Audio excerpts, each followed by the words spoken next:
જંગલમાં લઈ કાકા ભેંસ ભાગી જંગલમાંથી. એટલે સસલાએ પૂછ્યું, ભેંસ બેન કેમ ભાગો છો?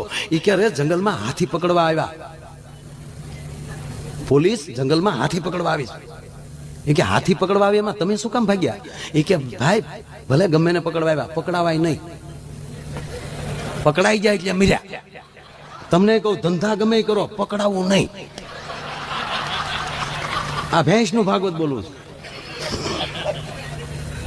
હવે સાંભળજો, પ્રાણ હવે છે, બોલું તો ખોટું વચ્ચે બોલ્યું, પણ જોક્સ હવે છે. અરે કે પણ ભેંસ બેન હાથીને જ પકડવા આવી ફાઇનલ છે ને? કે હાથીને જ પકડવા આવ્યા ભાઈ.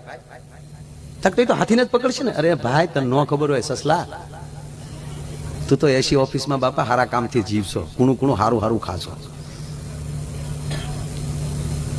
પકડાવાય નહીં. કે કેમ? એ કે પકડાઈ ગયા પછી હું હાથી નથી ભેંસ છું સાબિત કરવામાં 20 વર્ષ વયા જાય ભાઈ.